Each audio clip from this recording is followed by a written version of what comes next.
Sekarang fokusnya ini tadi EBT ya Mbak ya, energi baru dan terbarukan, karena ini adalah isu yang paling mengemuka sekarang ini ya, dimanapun di seluruh dunia. Pemerintah sekarang sedang membuat roadmap ya, roadmap peta jalan untuk kendaraan ini supaya nanti kita lama-lama beralih ke kendaraan listrik ya, tidak menggunakan bahan bakar lagi.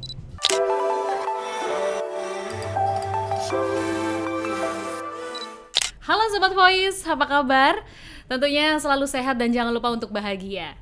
Kali ini bersama aku, Sheila Oktarina, akan menemani kamu untuk membahas suatu obrolan yang menarik dan tentunya luar biasa. Masih bersama dengan Brin. Dan kali ini saya akan berbincang-bincang dengan seorang pimpinan dari sebuah organisasi. Wow, luar biasa sekali. Ada siapa ini? Kita langsung aja ngobrol-ngobrol kali ya.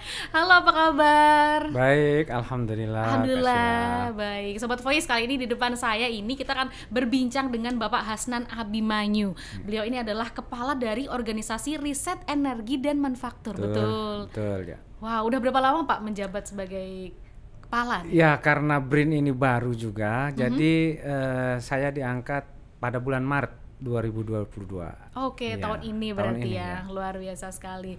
Tadi pas perjalanan ke sini bagaimana Pak? Lancar? Lancar, alhamdulillah ya. Macet-macet sedikit lah biasa. Biasa lah ya, Jakarta.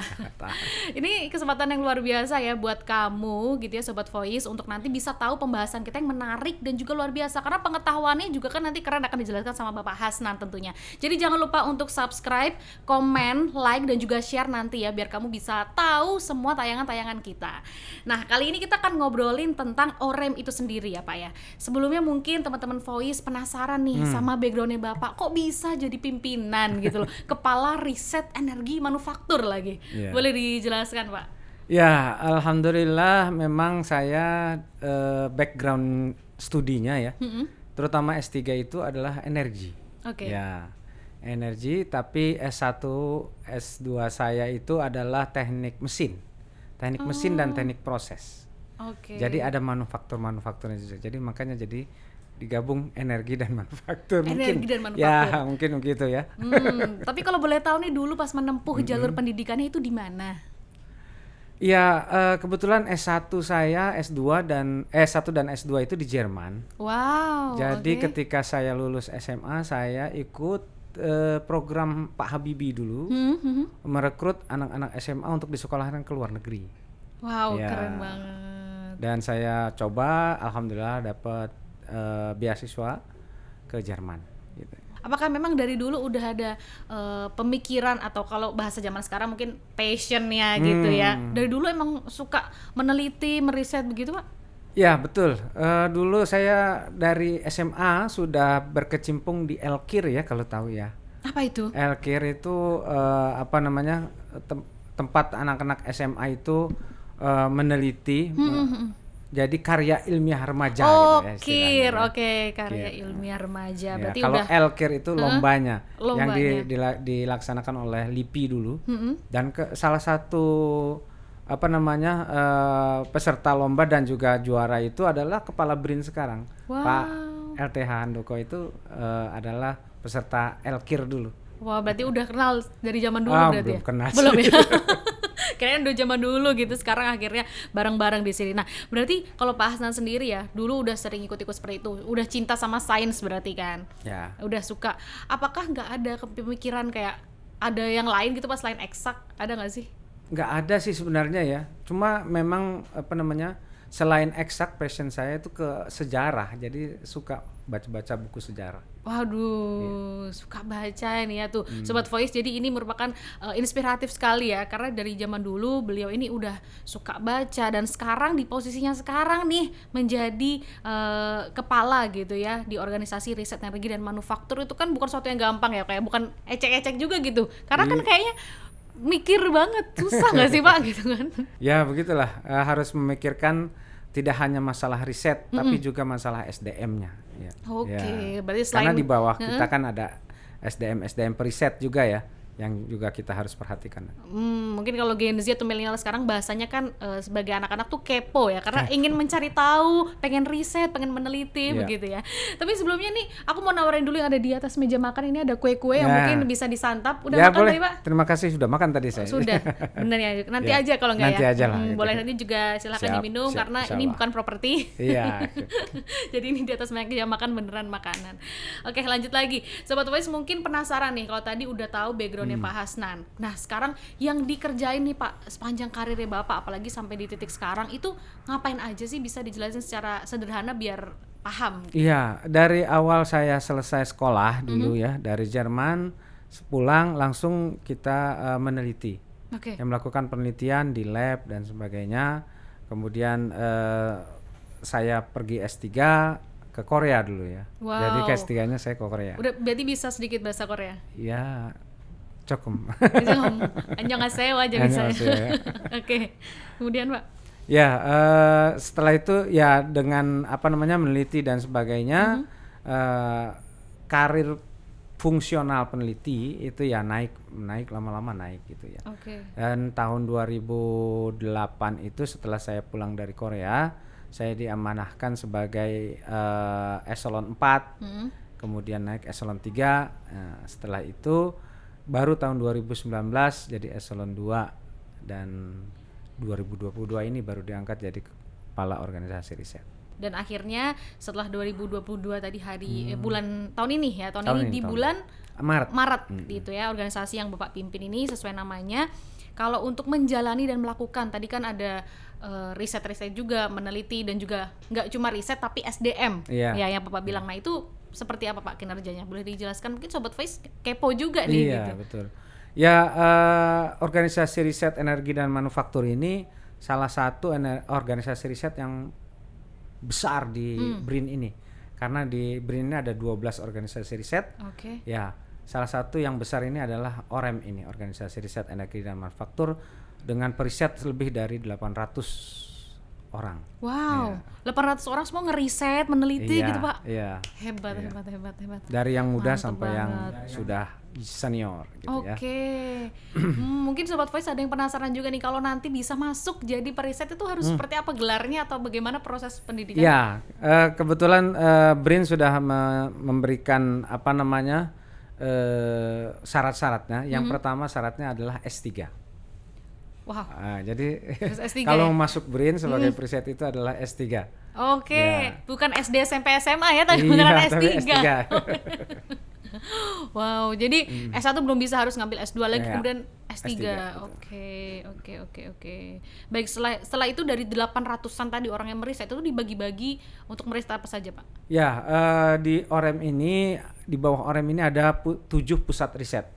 Nah, yang 800 orang inilah terbagi ke 7 pusat riset itu. Ada pusat riset konversi dan konservasi energi, ada pusat riset teknologi transportasi, ada pusat riset teknologi hidrodinamika, kemudian ada pusat riset teknologi industri proses dan manufaktur, kemudian ada pusat riset teknologi kekuatan struktur, kemudian ada pusat riset teknologi pengujian dan standar, dan satu lagi adalah pusat riset ini yang paling panjang dan agak susah diingat ya.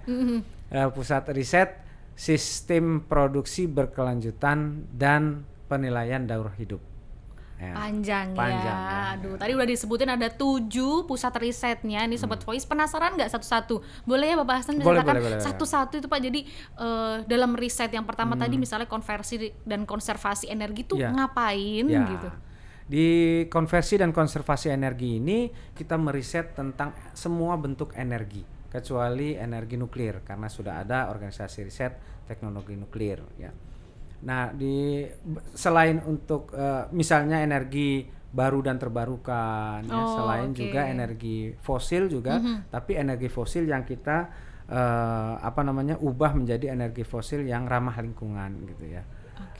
Jadi kalau energi fosil itu kan biasanya tidak ramah lingkungan ya, kita rubah menjadi ramah lingkungan kayak biodiesel ya atau yang lainnya. Kemudian bisa juga energi saving atau penghemat energi gitu ya. Nah, itu pusat riset konversi dan konservasi energi. Kemudian pusat riset teknologi transportasi kita meriset tentang transportasi, baik itu wahananya, artinya kendaraannya, kendaraan transportasi, baik itu roda 2, roda 4, kereta, semuanya pokoknya, kapal dan kecuali pesawat. Oh, kecuali pesawat. Nah, kalau pesawat ada penerbangan, riset pusat riset penerbangan. Selain itu juga kendaraan listrik ya. Kendaraan listrik ya. Yang sekarang lagi hype ya. Selain wahananya, kita juga manajemennya. Jadi manajemen transportasi, keamanan transportasi dan sebagainya. Kemudian pusat riset teknologi hidrodinamika. Nah, di sana kita meriset tentang bagaimana perilaku gelombang laut gitu ya, pantai, kemudian abrasi pantai ya. Kemudian bangunan apung, yang banyak kan bangunan apung ya, misalnya pemboran minyak gitu ya di lepas pantai. Oh iya, yang di tengah laut biasanya ada kan tuh. Kemudian juga bagaimana kapal itu harus didesain dengan bagus supaya tidak mudah terombang-ambing dan sebagainya. Segitunya ya, Pak, detail sampai berarti. Kepada tsunami ya, mempelajari tsunami. Betul. Nah, itu di teknologi hidrodinamika. Ada, berarti kan kemarin sempat ada gempa nih. Betul. Nah, itu juga termasuk di riset. Ya, nanti gempa itu akan mempengaruhi laut untuk membentuk tsunami atau tidak. Oke. Ya. Jadi nanti ada risetnya, ada simulasinya dan sebagainya. Kemudian ada pusat riset teknologi industri proses dan manufaktur. Nah, di sini kita meriset tentang bagaimana proses-proses yang ada di industri itu bisa diefisienkan, ya baik dari prosesnya maupun dari energinya. Nah, kemudian juga bagaimana manufaktur di industri-industri itu bisa kita modernisasi. Ya. Apalagi sekarang kita masuk ke era industri 4.0 ya. Ya, itu masuk ke manufaktur di situ. Kemudian ada pusat riset teknologi kekuatan struktur. Nah, pusat riset ini adalah meriset tentang kekuatan struktur bangunan, kemudian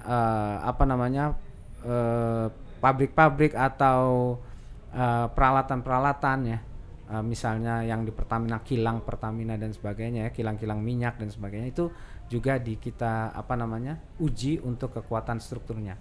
Masih layakkah struktur itu atau berapa lamakah masih bisa kekuatan dari struktur itu bisa menopang. Oke, berarti nanti kalau misalnya udah kuat dibangun kembali gitu atau direnovasi seperti itu ya. Oke. Ya, kemudian ada pusat riset teknologi pengujian dan standar. Nah, ini untuk menguji semua produk yang dihasilkan itu diuji ya. Diuji metodenya bagaimana sampai kepada pengujian makanan.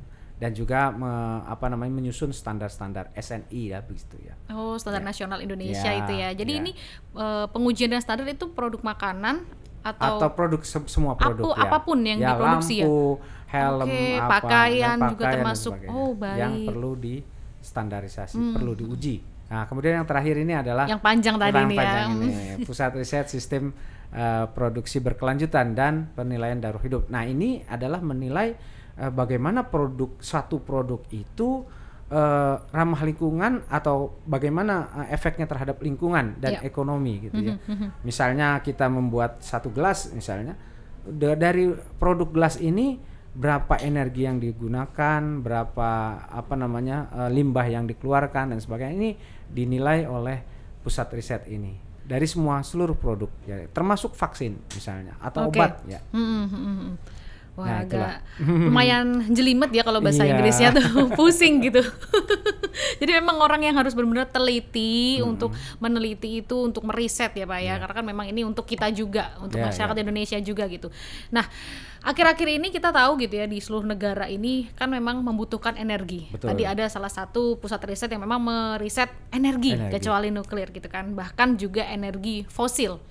Nah, fosil ini kan cadangannya itu terbatas ya, Bu. Betul. Dia tidak terbarukan ya, Pak ya? Ya, tidak terbarukan. Nah, dalam melihat hal ini, kira-kira menurut pandangan Bapak seperti apa, Pak? Energi yang tidak terbarukan, fosil, tapi di mana kita sangat membutuhkannya, gitu. Betul, ya. Ya, kita mau tidak mau nanti akan kehabisan energi fosil ini ya. Karena itu tidak terbarukan, kita ambil terus, kita eksplorasi, kita gunakan, habis lama-lama ya. Karena tidak bisa diproduksi lagi oleh bumi gitu ya. Nah, oleh karena itu kita perlu antisipasi dengan energi baru dan terbarukan tadi yang ya. Jadi kita manfaatkan sumber energi lain selain fosil, misalnya matahari, angin, air, geotermal, dan biomasa dan lain-lain yang bisa kita gunakan sebagai sumber energi. Oke, berarti kan itu butuh proses sedang diriset sekarang ini ya. Baik, untuk Indonesia sendiri nih, kalau dari kacamata Bapak Hasan melihat ini kebutuhan bahan bakar misalnya, itu kan juga dari fosil kan. Ini kan sangat banyak sekali, Jakarta yang selalu macet, berarti kendaraan kan sangat banyak gitu. Nah, itu bagaimana? Apakah pelan-pelan kita akan langsung digantikan untuk beralih ke yang lain gitu? Ya, betul sekali, karena pemerintah sekarang sedang membuat roadmap ya, roadmap peta jalan untuk kendaraan ini supaya nanti kita lama-lama beralih ke kendaraan listrik ya, tidak menggunakan bahan bakar lagi. Sekarang sudah mulai, karena dengan impres presiden itu yang baru itu bahwa mewajibkan kendaraan dinas pemerintah itu menggunakan kendaraan listrik ya. Ya. Dan tahun 2000 sampai 2060 ada roadmapnya itu, kita akan menggunakan ratusan juta kendaraan. Jadi menggunakan mengganti kendaraan yang ada sekarang gitu. Ya. Wow, jadi kendaraan yang ada sekarang aja itu udah banyak sekali ya kan. Terus nanti ketika pelan-pelan kita akan bergeser ke kendaraan listrik. Nah, berarti kalau kendaraan listrik kan harus dicas. Iya, betul. Nah, itu bagaimana nanti energinya itu, Pak? Ya, energinya kita harus mampu menyediakan energi listrik ya, untuk ngecas tadi ya. Nah, memang sekarang ini kita masih bertumpu pada bahan bakar untuk membangkitkan listrik itu dari batu bara ya. Kebanyakan pembangkit listrik kita ini dari batu bara bahan bakarnya. Tapi kedepannya kita harus menggunakan tadi energi baru dan terbarukannya yang lain, misalnya air, geotermal, panas bumi ya maksudnya, kemudian sinar matahari, angin dan sebagainya yang semua bisa yang bisa kita gunakan dari alam ini gitu, menggantikan tadi fosil batu bara itu kan fosil ya. Karena kalau kita hanya menggunakan kendaraan listrik, ngecasnya pakai listrik yang dihasilkan dari batu bara, ya sama saja sebenarnya gitu kan. Sama aja bom berarti kan? Dari menggunakan bahan bakar kendaraan tapi menggunakan batu bara gitu ya, memperbanyak batu bara gitu. Sama saja sebenarnya. Nah, oleh karena itu pembangkit listrik itu harus dirubah dari batu bara menjadi pembangkit listrik yang menggunakan sumber yang ramah lingkungan. Seperti itu. Kalau ingat dulu pas zaman sekolah, saya sempat belajar ada pembangkit listrik tenaga air ya, PLTA, terus kemudian turbin ada juga, Pak. Iya. Nah, kalau itu apakah juga termasuk yang di riset juga? Iya, justru itu ya. Kita meriset juga. PLTA kan sudah ada di waduk-waduk besar ya. Itu kita menggunakan PLTA. Nah, turbin itu salah satunya adalah untuk menggerakkan generator dan menghasilkan listrik gitu. Ya, menggerakkan turbinnya itu dari air tadi. Nah, kita juga meriset tentang PLTA tapi mini ya, mikro gitu ya, mikrohidro atau pikohidro yang kecil-kecil, di mana ini berguna untuk masyarakat yang jauh daripada perkotaan atau yang sulit dijangkau oleh jalur listrik ya. Nah, kita juga meriset tentang itu. Jadi kita ada aliran sungai yang kecil, kita bisa menggunakan PLTA mini tadi atau mikrohidro tadi, sehingga bisa mendapatkan listrik untuk digunakan oleh orang-orang yang ada di desa tersebut.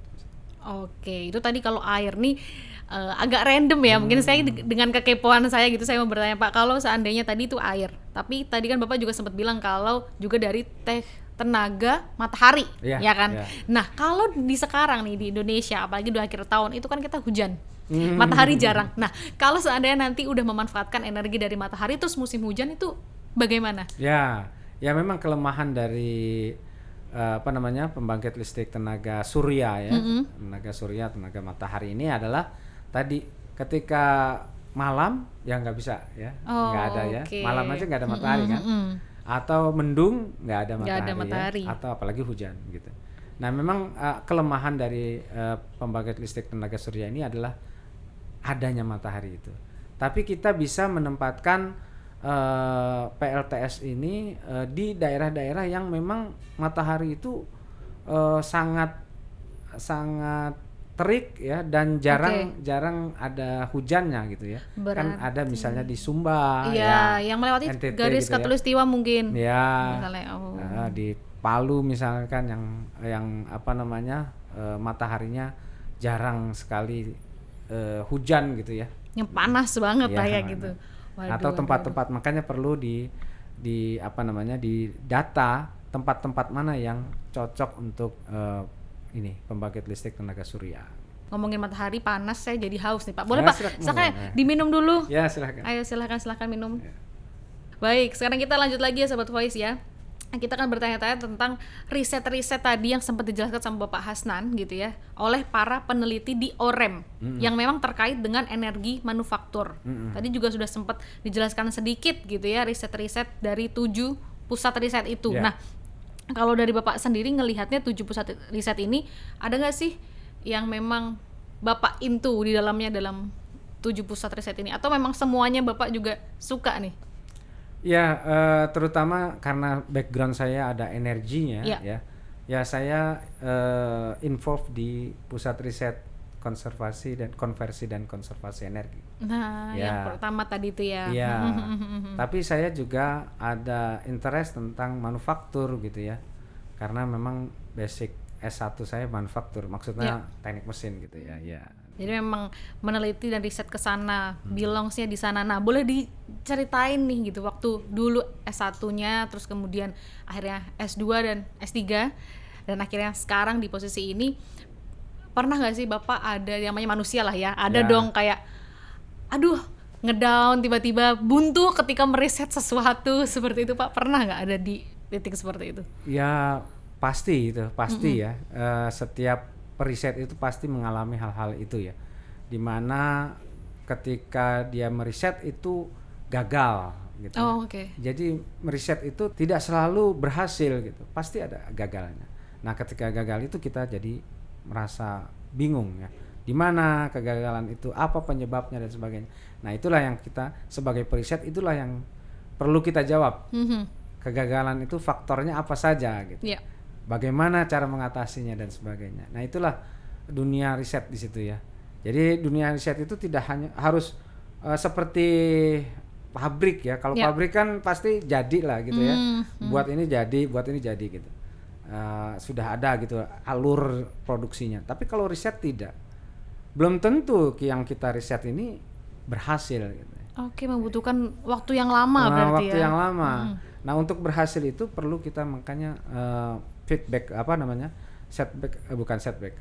memikirkan lagi ya, apa kemungkinan kegagalan itu apa gitu. Faktor-faktor apa saja yang bisa mempengaruhi kegagalan dalam penelitian. Biasanya pun pernah dalam meneliti, dalam riset itu berkali-kali juga Pak gagalnya gitu. Iya. Jadi kalau gagal satu, kita harus punya opsi lain gitu ya. Kalau ini gagal ini, berarti kita harus punya jalan lain gitu ya, supaya kita bisa berhasil. Termasuk tadi yang sudah diriset tentang energi fosil ya, yang tadi sempat dibahas dan juga jelaskan bagaimana kita juga pelan-pelan harus mulai bergeser nanti untuk tidak menghabiskan si energi fosil ini. Nah, Bapak Hasnan selaku pemimpin gitu di sini ya, di yang mana ada 7 pusat riset tadi, ada keterkaitan nggak sih Pak antara pusat riset 1 dengan pusat riset lainnya? Berarti misal tadi yang energi konservasi dengan 6 lainnya itu ada berkesinambungan? Ya, tentu ada, walaupun tidak secara langsung ya. Baik langsung maupun tidak langsung pasti ada. Misalnya tentang PLTS lah ya. PLTS, kita meriset PLTS, di mana PLTS ini bisa kita digunakan ke kendaraan listrik misalnya, atau ke mana lah gitu ya. terutama untuk transportasi misalnya. Bisa kita gunakan untuk transportasi di mana baik di kendaraannya maupun misalnya untuk lalu lintasnya dan manajemen lalu lintas dan sebagainya. Itu kita bisa gunakan. Kemudian juga tentang standarnya. Kan PLTS itu perlu distandarisasi. Ya, tidak sembarangan kita membuat PLTS gitu. Kemudian untuk hidrodinamika misalnya ya bisa digunakan di kapal dan sebagainya gitu. Kemudian juga di sistem produksi berkelanjutan itu juga dinilai pembuatan PLTS ini ramah lingkungan atau tidak, atau jejak karbonnya seperti apa. Berarti meneliti satu produk gitu misalnya, itu 7 riset ini berkesinambungan bisa ya? Bisa saja tapi ya. tidak harus gitu ya. Yang paling penting kan dampaknya nih untuk masyarakat. Betul, gitu kan, yang di riset ini gitu. Nah, riset yang diunggulkan saat ini sendiri itu seperti apa sih Pak? Apakah nanti hasilnya akan langsung dampaknya kena ke masyarakat? Maksudnya dapat dampak positif nih gitu, atau butuh proses seperti tadi Bapak bilang kalau memang riset juga kan butuh proses gitu. Betul sekali. Nah, kalau kita sekarang fokusnya ini tadi EBT ya Mbak ya, energi baru dan terbarukan, karena ini adalah isu yang paling mengemuka sekarang ini ya, dimanapun di seluruh dunia, apalagi di Indonesia sekarang kita juga fokus terhadap energi dan pangan sekarang. Betul. Energi dan pangan. Jadi energi tadi bagaimana pemerintah berusaha untuk mengganti kendaraan konvensional menjadi kendaraan listrik, itu perlu energi lagi ya, yang lainnya, energi lain bentuknya. Nah ini kita juga riset. Nah kemudian walaupun riset kita itu tidak selalu harus langsung berdampak kepada masyarakat, tapi kita bisa berdampak kepada industri, kepada pemerintah gitu ya. Jadi tidak secara langsung kepada masyarakat. Tapi ada juga riset yang langsung berdampak kepada masyarakat. Misalnya tadi seperti mikrohidro, ya. Karena mikrohidro kita install atau kita pasang di daerah-daerah terpencil tadi, gitu ya, yang tidak ada akses untuk listrik. Nah, dengan mikrohidro itu kita bisa membantu masyarakat yang itu untuk memperoleh listrik. Seperti tadi dibilang proses ya, alon-alon sepenting kelakon. Pelan-pelan pastilah gitu hasilnya juga dampaknya juga dapat yang terbaik juga kok untuk masyarakat. Betul. Gitu ya dari pemerintah. Nah, sebagai kepala OREM sendiri Pak, terkait riset energi dan manufaktur yang mungkin dijalani Bapak sekarang, bahkan di masa yang akan datang nih, kira-kira harapannya apa sih Pak? Ya, harapannya adalah bahwa kita menjadi menjadi produsen energi baru terbarukan untuk Indonesia, bukan sebagai konsumen gitu ya. Oh, produsen, baik. Jadi kalau bisa industri energi di Indonesia itu kita sebagai produsen, bukan hanya sebagai pemakai, bukan hanya sebagai konsumen, termasuk kendaraan listrik tadi ya. Nah, itu tadi ya. Saya harapkan begitu. Kendaraan listrik ini jangan sampai seperti saat ini ya, kendaraan konvensional kita sebagai konsumen saja nih. Tidak ada produk dalam negeri mobil atau kendaraan gitu ya yang konvensional. Nah, jangan sampai nanti kendaraan listrik itu juga seperti itu. Saya berharapnya ada produk Indonesia untuk kendaraan listrik. Bapak tadi mention kendaraan listrik gitu ya, motor atau mobil listrik yang sebenarnya pelan-pelan di Indonesia juga udah ada beberapa gitu ya. Terus kemarin juga saya sempat dengar atau baca beberapa info tentang kompor listrik. Oh ya. Nah, terus sebagai generasi milenial gitu yang punya temen anak kosan tinggal di apart, kalau pakai kompor listrik itu kan tokennya jadi mahal Pak. Terus itu bagaimana? Kalau dari gas kita harus beralih ke kompor listrik itu tadi. Iya. Ya, sebenarnya kalau kita hitung-hitung ya, itu sebenarnya kompor listrik ya yang induksi ya, kompor listrik induksi itu lebih hemat penggunaannya dari gas. Dan lebih mengurangi impor. Kalau gas itu kita masih impor. LPG itu impor ya. Walaupun kita produksi gas ya, karena kilang minyak kita banyak ya, kilang gas juga banyak, cuma gas untuk LPG itu kita kurang. Nah kalau kita pakai kompor listrik, kita nggak impor listriknya, kita produksi sendiri. Bahkan saat ini PLN masih kelebihan. Oh ya? Tapi kan anak kosan menjerit pasti ya, aduh token. Belum lagi mama di luar sana, kalau kompor induksi atau kompor listrik berbeda dengan kompor gas, itu alatnya juga harus berbeda loh Pak. Betul. Dan alatnya kan lebih mahal, Ya. Misalnya fry pan-nya, penggorengannya. Ya itulah satu kelemahan untuk kompor listrik itu. Selain kompornya berbeda, alat masaknya pun berbeda dari yang sudah. Jadi harus baru semua. Nah inilah yang kekurangannya. Harus menabung lagi nih, aduh. Menabung. Ibu-ibu mama langsung di luaran. Nah, kalau sekarang ini di Indonesia sendiri gitu kan lagi digalakkan net zero emission. Ya. Nah, kalau dari pendapat Bapak Hasan sendiri terkait hal ini itu seperti apa Pak? Ya, net zero emission kan sudah menjadi komitmen kita ya, ketika Pak Presiden menandatangani di Paris dulu, ya bahwa sampai tahun 2060 kita harus mengurangi emisi gas ya sampai 23%, ya 23 atau 26 lupa saya, ya sekitar gitulah. Kalau itu dengan usaha sendiri, tapi kalau dengan bantuan orang lain, dengan negara lain, bantuan negara itu harus 41%. Sampai tahun 2030 ini. Ya. Nah kita punya SDM sudah mengeluarkan roadmap tentang net zero emission itu dari supply-nya maupun dari demand-nya. Itu ada di roadmap-nya yang dikeluarkan oleh SDM. Berarti kita harus menghemat ya? Ya, salah satunya adalah menghemat energi. Dan itu tadi beralih ke listrik itu tadi. Selain itu misalnya kita jangan manja lah, apa sedikit-sedikit naik motor, sedikit-sedikit naik mobil gitu ya. Kalau ke warung pojok jalan aja gitu ya, jangan naik motor lah, jalan kaki lah. Selain sehat kan juga mengurangi. Tuh, tadi dijawab sama tim tuh, capek Pak katanya Pak. Ini termasuk generasi milenial sekarang yang ini ya, sekarang jadi remaja jompo katanya. Generasi rebahan ya. Generasi rebahan betul sekali. Waduh.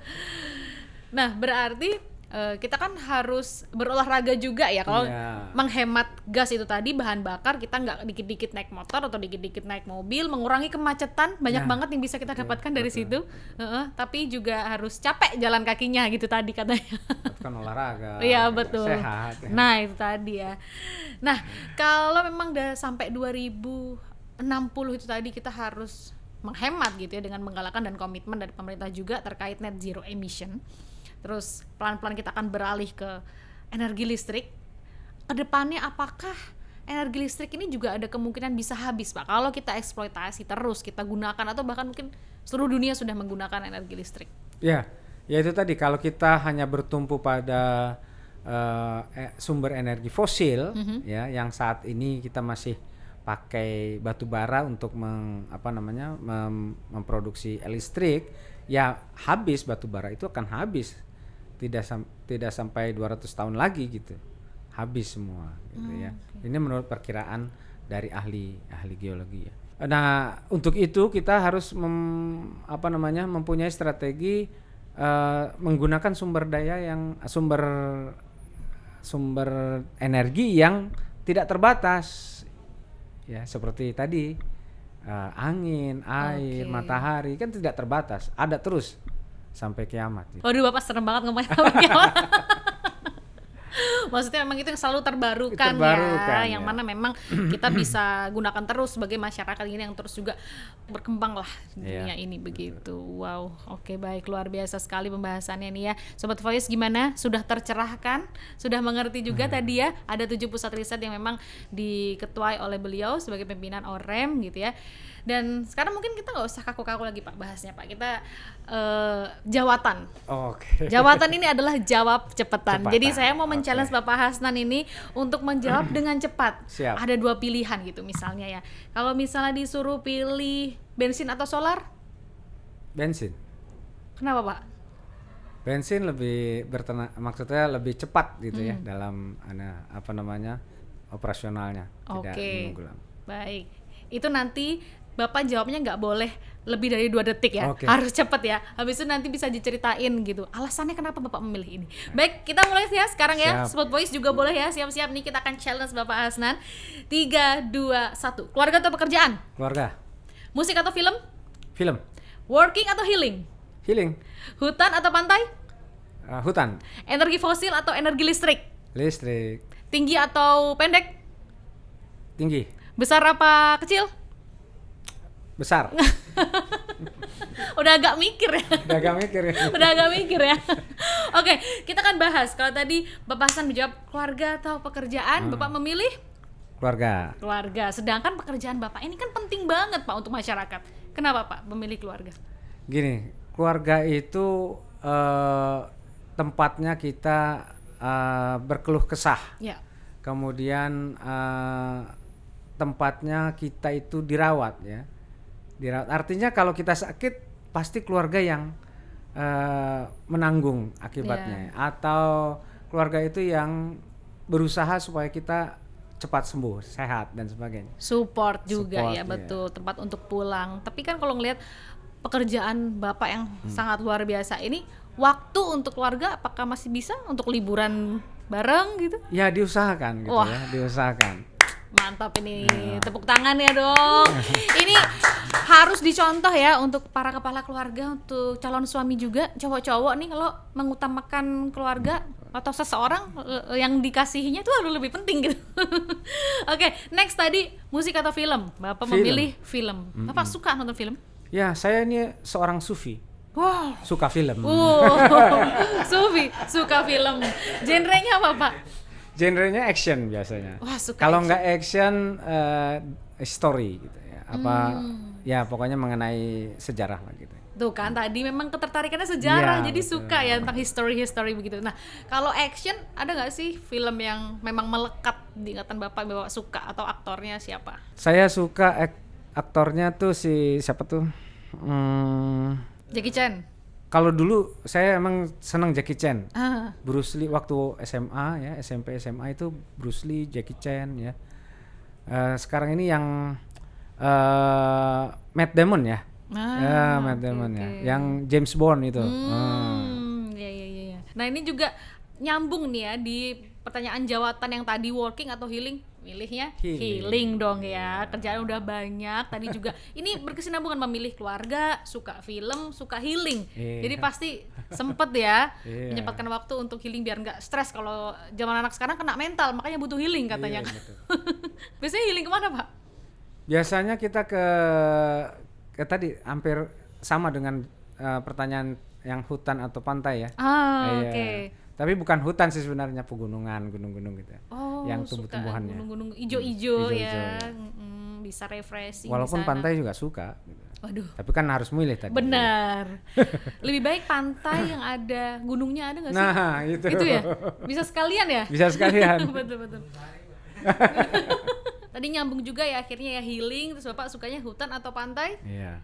Kayaknya lebih ke pegunungan. Hutan ya, tapi pegunungan ya, bukan hutan yang belantara gitu. Iya. Tersesat dong ya. Welcome to the jungle katanya. Pernah jalan-jalan kemana kalau pegunungan berarti? Pegunungan kita sudah ke Bromo ya, atau ke Puncak gitu ya. Terus soal energi tadi ya, energi fosil atau energi listrik? Energi listrik tadi. Jelas ya, yang udah dibahas gitu ya. Iya, dibahas. Energi listrik, kenapa? Ya soalnya kita ini nanti lama-kelamaan ya, semua peralatan kita itu menggunakan listrik. Oke. Ya, mau tidak mau apapun ya, sampai kompor pun mau jadi listrik. Nah kan? itu tadi ya, aduh. Handphone kita gitu ya, nanti butuh. kendaraan listrik. Kendaraan handphone juga kan di-charge kan butuh listrik juga gitu. Sekarang kalau kita lihat di rumah itu kita apa yang nggak pakai listrik? Alat apa yang nggak pakai listrik? Ya. Bahkan penerangan aja ini juga butuh listrik ya, untuk lampu. Setrika kalau dulu kan pakai arang, sekarang pakai listrik kan. Dan listrik ini juga merupakan energi yang terbarukan karena bisa mengambil dari itu tadi ya, dari tenaga surya, air, angin, yang memang tadi udah dijelaskan sama Bapak Hasnan Abimanyu yang begitu luar biasa. Mudah-mudahan bermanfaat Sobat Voice, jadi tahu, jadi tercerahkan gitu ya. Ternyata riset itu juga nggak gampang, butuh proses yang panjang juga gitu ya. pernah gagal tapi ini mencoba untuk mengulang lagi. Dan konsepnya adalah jangan menyerah ya Pak ya. Jangan menyerah tuh. Seperti ada lagu ya? Iya, lagu apa ya? Jangan menyerah ya. The Massive katanya, betul. Dan satu hal yang bisa kita contoh dari Bapak Hasnan Abimanyu ini ya Sobat Voice, kalau memang kita melakukan ini pekerjaan gitu ya untuk masyarakat, tapi nggak lupa sama keluarga. Betul, karena keluarga tempat kita pulang, tempat kita untuk beristirahat, yang mensupport ketika kita sakit. Dan pesan-pesan tadi juga yang disampaikan sama Bapak Hasnan, kalau memang energi yang kita gunakan ini yang fosil lama-lama akan habis, kita juga harus menghemat dan beralih untuk ke energi listrik gitu ya. Oke, kalau begitu Bapak terima kasih banyak. Sama-sama. Sudah menyempatkan waktunya untuk datang ke sini ngobrol-ngobrol dan juga memberi pencerahan nih pada generasi milenial Sobat Voice dan juga termasuk saya. Amin pasti. Dan lain kali kita ngobrol-ngobrol lagi ya Pak ya. Di atas meja makan. Boleh sambil makan nanti ya. Oke, kalau begitu terima kasih banyak sekali lagi untuk Bapak Hasnan Abimanyu, Sobat Voice yang udah nonton. Jangan lupa kalau misalnya nanti kita juga akan memberikan tayangan yang luar biasa lainnya, nggak kalah menarik tentang ini juga gitu ya. Masih bersama dengan Brin, dan jangan lupa juga untuk like, komen, share, dan subscribe. Kalau misalnya ada pertanyaan yang pengen ditanyakan, boleh langsung komen. Kalau begitu saya Sheila Oktarina pamit undur diri bersama dengan Bapak Hasnan Abimanyu. Sampai ketemu di episode selanjutnya. Bye-bye. Bapak silakan pamit Pak.